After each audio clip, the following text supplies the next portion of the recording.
The murder of 29-year-old man at Nakpanduri in the northeast region has sparked concerns about the failure of the state to provide adequate security protection for the people in the area. The deceased Suk Fendeb was dragged out of his room and butchered to death by two men following a misunderstanding between them at a drinking spot. The incident brings the number 6 people killed similarly in the town in the last 3 years. There are also rising cases of armed robbery and smuggling of contraband goods from neighboring countries.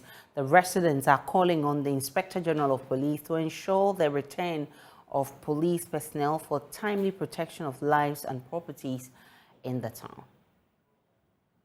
Community police assistant and was awaiting his posting. On the third day, the deceased and his uncle at the drinking spot got into a petty scuffle with two biological siblings, Yao Solomon and his junior brother Labik Tete. The scuffle was quickly resolved by the intervention of the owner of the drinking spot and some elders who advised them to leave the place. However, at about 4:30 p.m. after leaving the drinking spot, the two siblings armed themselves with machetes and a shotgun and attacked the deceased and his uncle at their house. The deceased was stabbed multiple times in his forehead, right chest and stomach. His uncle who was with him was also stabbed severally, but he survived after he was rushed to the hospital. Here is his horrific account of the tragedy. So we came home here. This was the trouser I was wearing. So my bottom removed, and I removed the trouser. I was just sitting down here on the floor here. So I was to do my medicine. So immediately I hear they just opened the gate.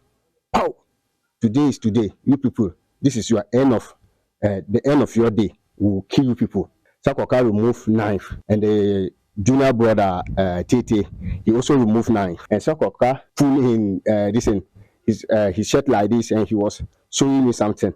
And it's just resemble like bulletproof. He told us that he's well protected. He don't fear gun, he don't fear knife. And my uncle was also trying to come out. Immediately, he's to come out, and the senior brother Sakoka come together with the knife to choke him, and he hold on with the knife and he fought him down. Immediately, he fought him down, and I was standing over there. Tete used his knife and come and choke my guy here. That was why I also ran in to hold Tete with fight. Tete was struggling to also kill me. So this is how it started. This is 1, this is 2. And this is 3, and the senior brother to get chance and choke the stomach. And as he choke him, I hear my guy scream, "Oh, he killed me!" So when I was coming, he pushed him like this and he fall. I see intestine was out. The two siblings after the attack tried to get out of the town to hide, but the junior brother Labit Tete was arrested on the same day as he was fleeing to Sakogu. His accomplice senior brother was also arrested days later around Nalerugu. They have since been detained at the police station in the district capital Bumpurgu for nearly 2 months after the incident. The family of the deceased wants the police to speed up their investigation to ensure the prosecution of the culprits. We've lost a great son. We were not on our own minds. So what we want is this. We don't have weapons. We don't have anything to do, because we want the authorities to work according to the law of the government, so they be prosecuted and jailed. When somebody moving from his house to attack the other and even destroy his life, then want peace. Government should intervene and then let us know the truth, so that they can also be picked for life.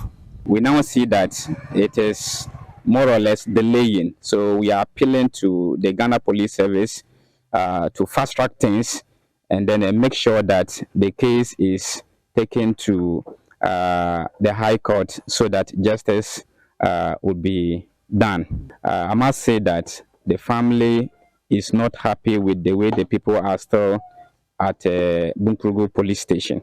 The law is one. Murdering case is just to go for jail. And that is all. But we are not happy in a way because they've delayed them so much. I don't know what they wanted to interrogate or what finding they want to make again. And they're still keeping them at Bumpurgu. That one we are not happy. I've been joined by my colleague Ilyasa Tanko, who is the correspondent for the Northeast region. I've also been joined by DCE of the area, Joseph Lukman, for the Bumprungu Nakpanduri area. Let me start with you, Ilyasa. What's the situation currently as we speak? We know that the two persons have been arrested. They are currently being detained at the Kumasi police station. What is happening currently in the town is that... Let's try and fix Ilyasa's line properly, and then we'll get him back on the line. Let me speak with you, DCE of the area, Joseph Lukman. I'm grateful for your time, sir. Has this incident come to your notice? Hello, Mr. Lukman.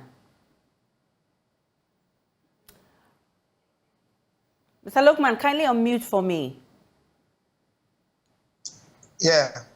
Can you hear me? Great. I can hear you loud and clear.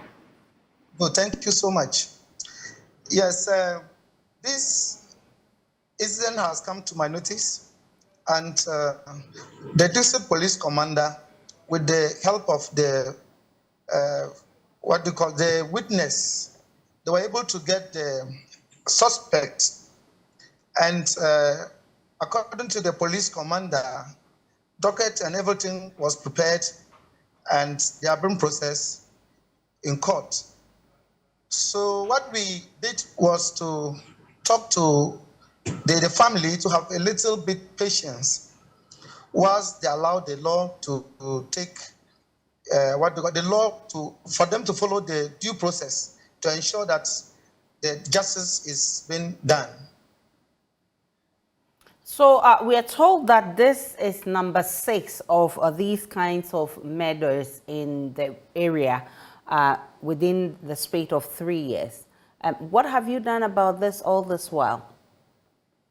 Yes, this kind of,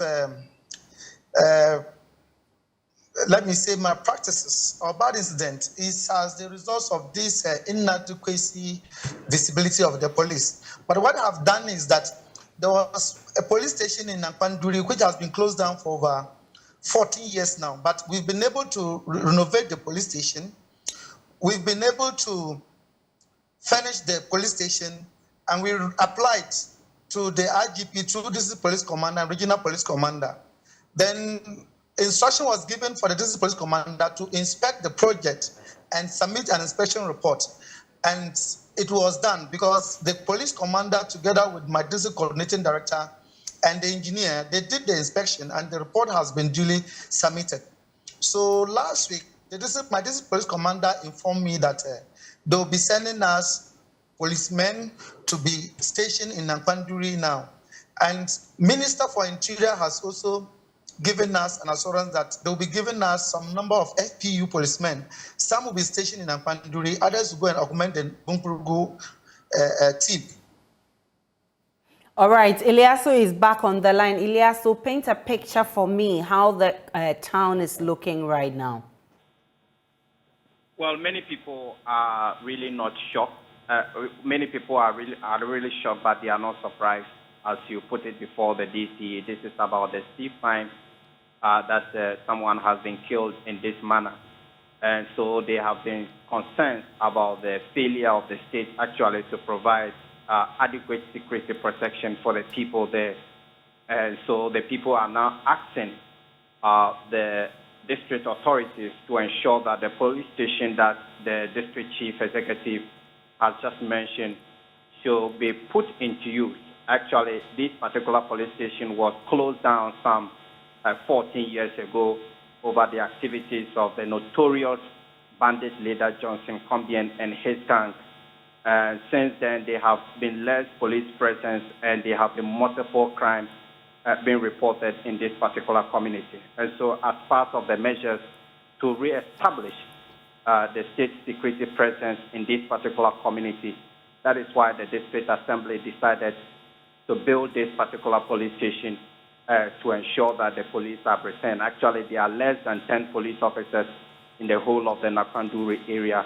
And these police officers are also currently occupying an old teachers' bungalow there. So it's really a very deplorable situation as far as security is concerned in the Nakpanduri area. And this particular death has renewed the protest or the calls by the people to ensure that they are given adequate state protection. How are residents responding to this, Eliasu? Well, we know that the Nakpanduri area is faced with a lot of security problems. As you mentioned, we have rising cases of armed robbery. We also have rising cases of communal violence linked to chieftaincy and land disputes.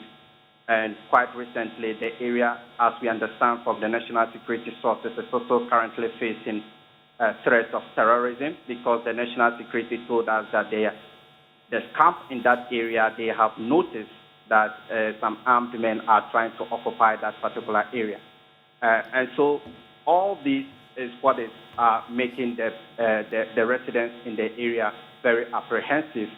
And like I said, they are now calling on the state authorities to, first of all, ensure that the police stations that have been built for over 2 years now will be commissioned and put to use. Mr. Lukman has indicated to me that police is investigating. Have you heard anything from the police? I mean, any word from the service? It's been very difficult. Yesterday, myself, I was in Bunkurgu, but because of the gag order by the IGP, the police in this particular region have not been speaking to the media. But my understanding is that these two culprits or suspects are currently being detained at the Bunkurgu police station, and they are going prosecution at the Nalirgo district court.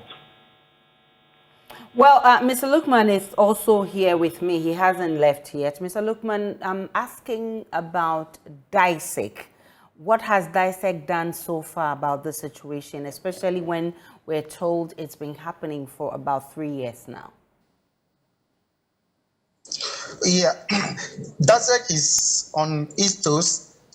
We've had some support of 2 motorbikes from the regional police command, which is helping.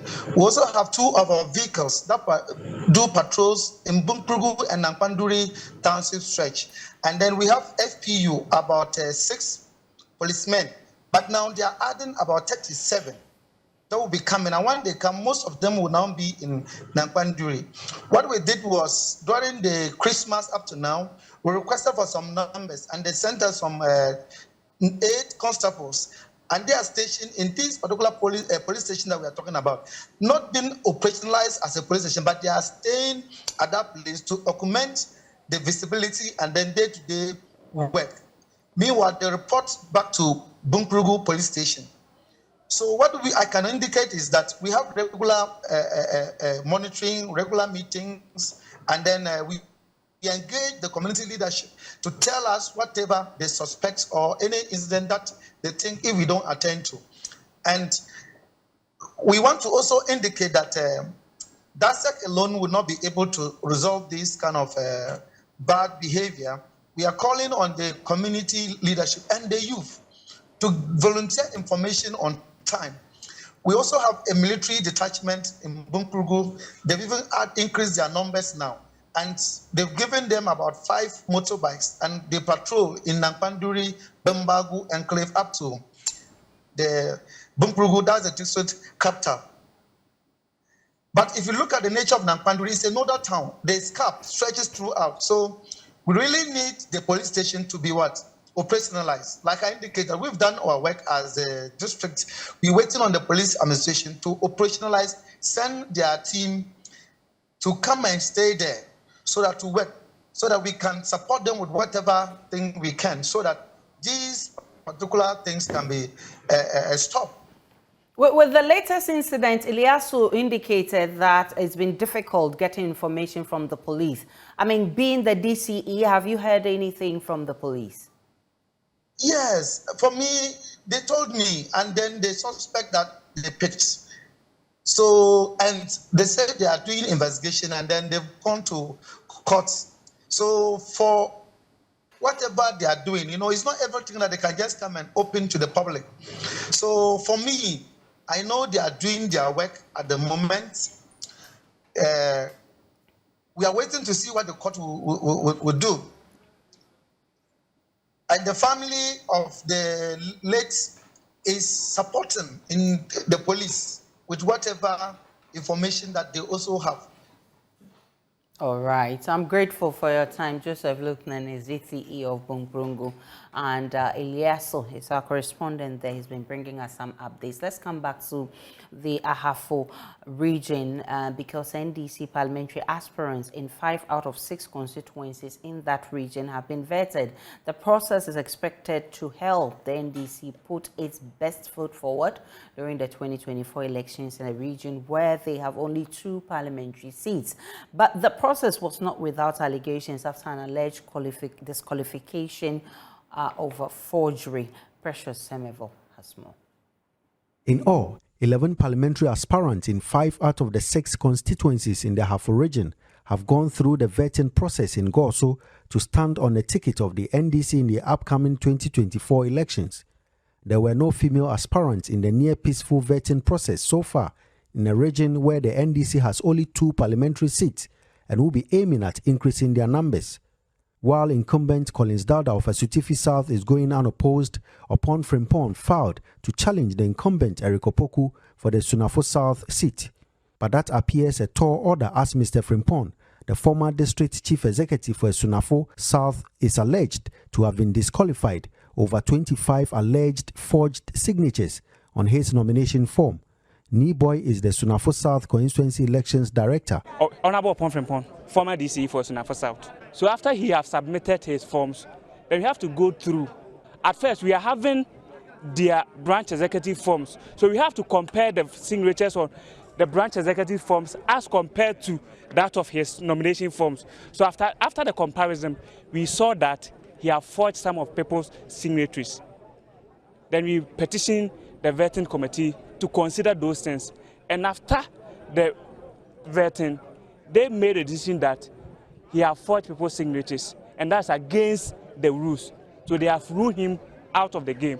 So totally 25 forged and 13 impersonation of signatures. Meanwhile, the incumbent MP, Eric Opoku, expressed his confidence in being retained by the delegate, adding that his preoccupation now is creating jobs for the youth in the Sunafo South. You know, I'm a member of the appointment committee. I have vetted almost all the ministers in this country, and so I'm used to the process. And it was just normal. I must say that I am a human being. I cannot deliver to the admiration of everybody. When it comes to development, I'm able to lobby and get a lot of development projects for my constituents. In fact, the critical issue that confronts my constituency and which I'm praying to fix after the return of NDC into power is job creation. We have contributed towards the education of many young guys in the constituency. What they want now is job. And so my major preoccupation is how I can secure job for the teeming youth who have dedicated themselves towards my cause and the cause of the NDC for all these years. But when it comes to projects, when it comes to development, I think that I have made a huge impact in the constituency. The party is expected to make a decision soon on turn on off. Precious Semevo, Joy News, Goso.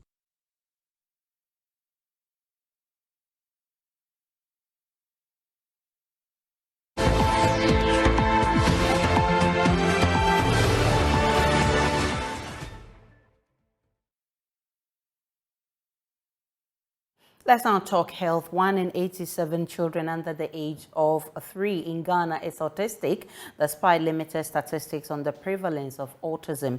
Treatment and management of autism have been acknowledged to be very engaging, yet mothers report significant stigmatization from families and society, which affects the well-being of their autistic children. Love FM's Clinton Yeboah explores the running issue. On this day and month of autism, we engage some parents and experts here in Komfanoche Teaching Hospital on the demands of caring for an autistic child in terms of acceptance from the community, their educational needs, their nurturing demands, as well as interventional needs.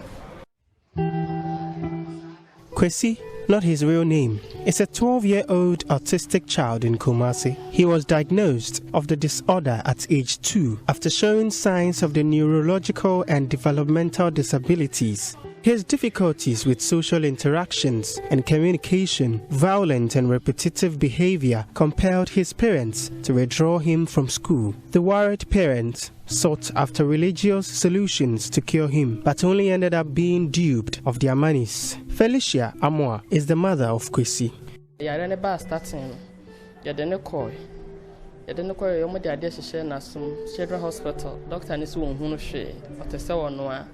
If you want a TC or say spiritual, a TC as often as and a Jojo near Sika, the TV so free, Cassamy Boom doing a better.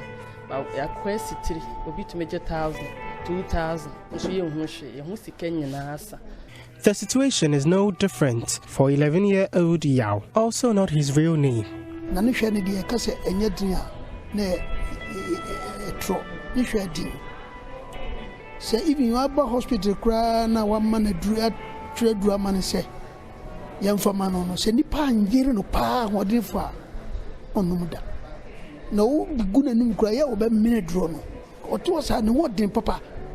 Autism spectrum disorder (ASD) is a medical condition that impacts an individual's neurological and developmental functioning, affecting their ability to communicate, interact socially, and behave in a typical way. Although the exact cause of autism is yet to be established, research suggests that a combination of genetic and environmental factors contributes to its development. Whilst scientists work around the clock for a possible cure of autism, early diagnosis and intervention can greatly improve outcomes for individuals with autism. Dr. Paul Omojine is a psychiatrist and a lead clinician at the psychiatry unit of Kumasi Teaching Hospital.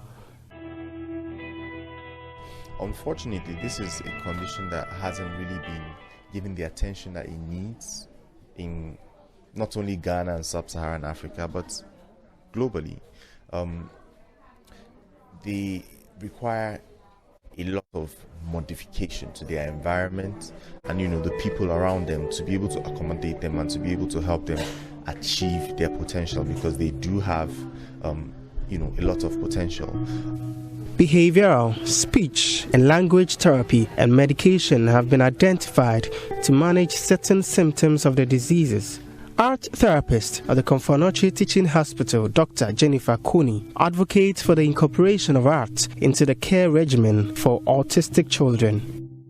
Art therapy also helps the children to build their self-esteem, and also to for parents and caregivers to identify certain potentials that they may not know they have, and then we can build on such potentials. So some of the autistic children may like music, they may be very good at playing an instrument, or very good at dancing, or very good at doing something that the parents don't know. So when we expose them to it, we realize that, oh, okay. Stigma and superstitions hinder the progress and care efforts of parents and caregivers of autistic patients in Ghana. Felicia decries the stigma her son faces in her community.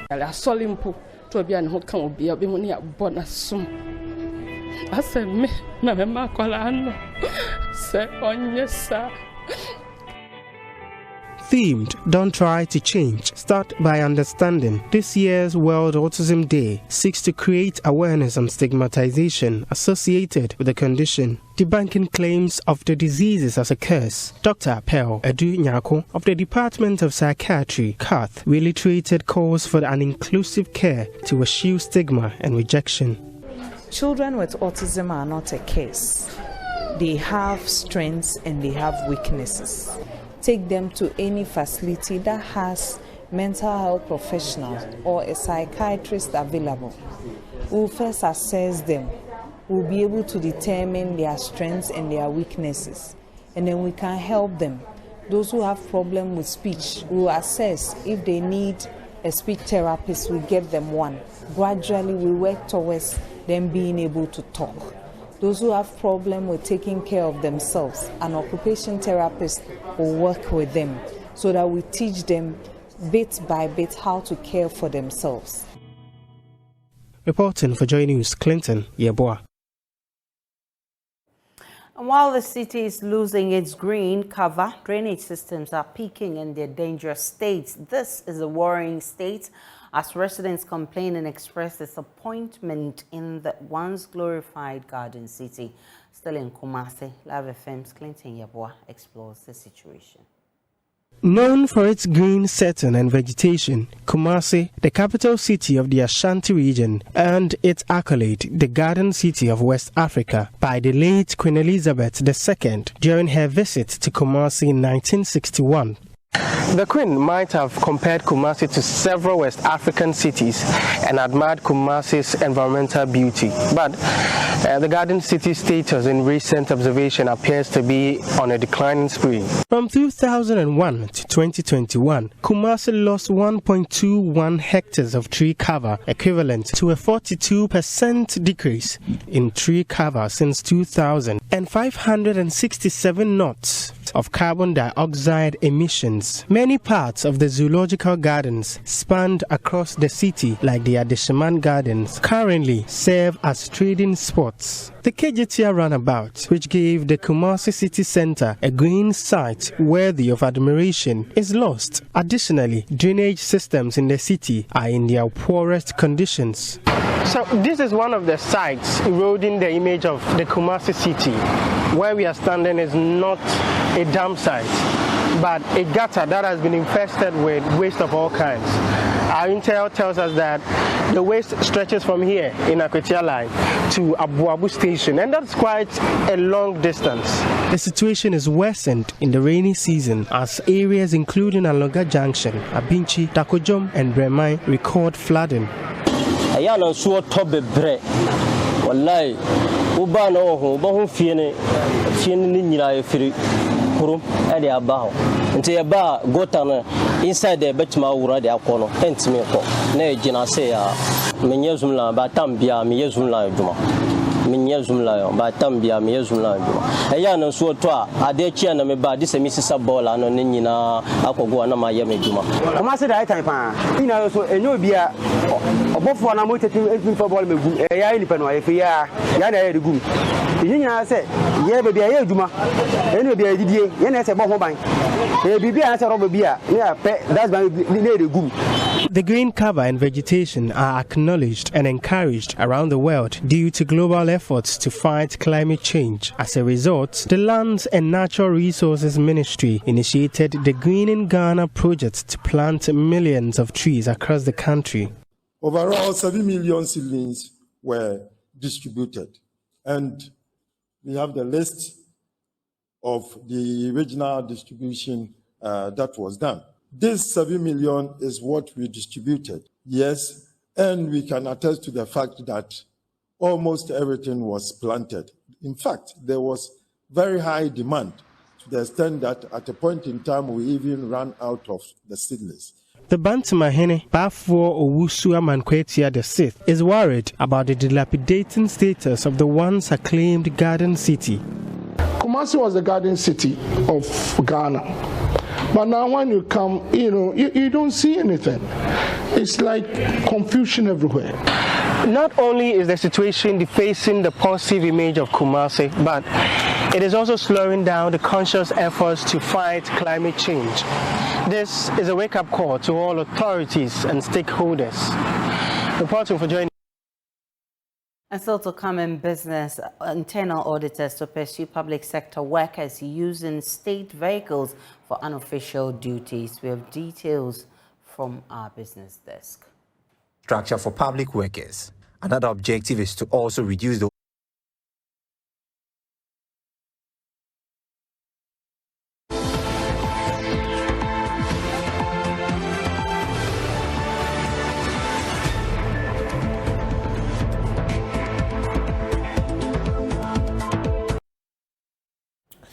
Hi, good morning. Welcome to Business. My name is Darryl Kwao. The Internal Audit Agency says it's going to pursue public sector workers who misuse state vehicles. That is, use state vehicles for unofficial duties whilst the government is made to pay for maintenance. Now, this is part of the overall payroll monitoring exercise that is being carried out by the agency.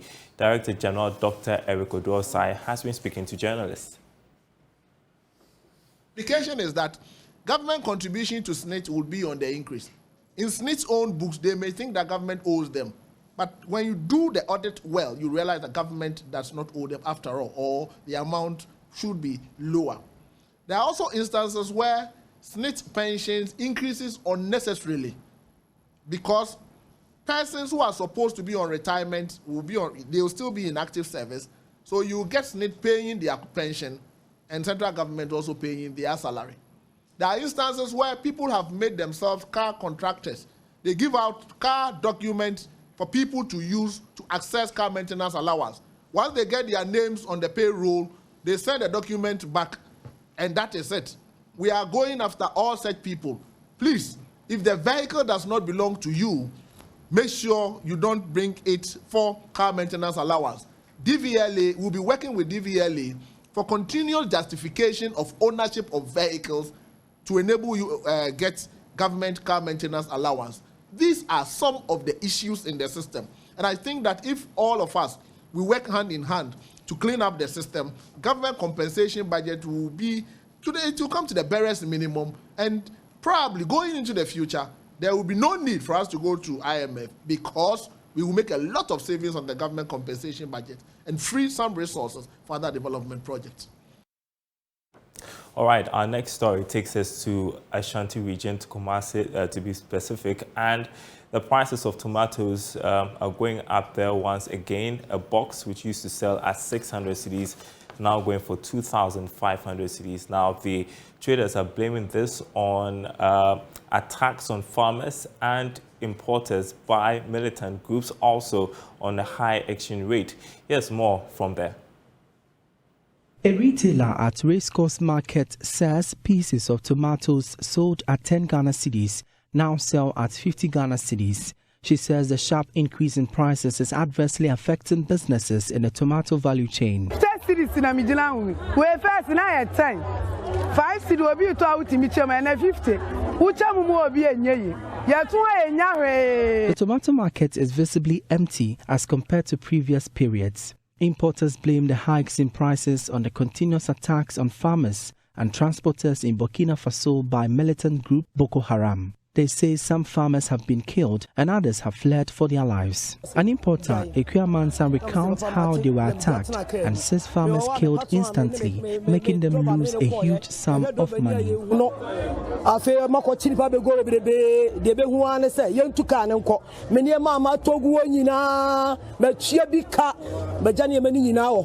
Hey, be a year and patron so a mobile driver on a de car by a jap patron, depends on Nimua, Pepe, you couldn't pass Nina.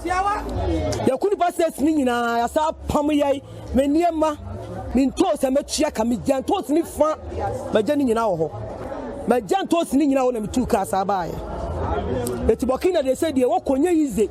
Another importer, Hagar Kofi, says her brother was shot and killed by these men. Say the situation has affected sales and could create shortages. There's no quarter my the 2 and 10 year two. Tears Rama says, and upon the chow. And Yamana boy, the Nadaro, I said, why am I on a memono? I feel more do and tosino. Above, I buy my craft fetch and the cotton volcano. And Tears Nadaro, my way. Now, Yentimin no do a Ghana.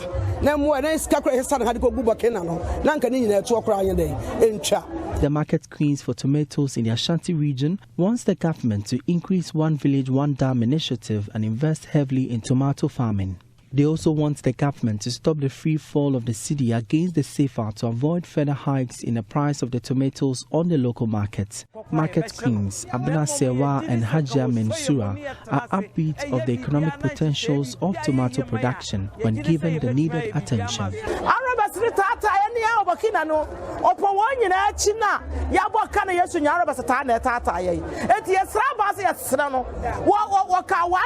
One dam.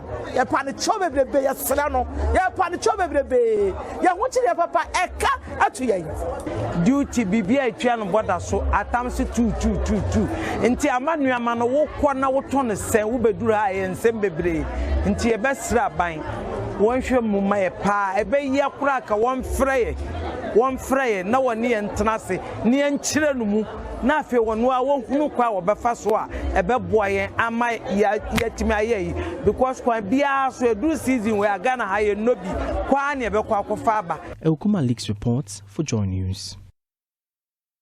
And that's it for business. There's more coming up on News Desk. Do stay tuned.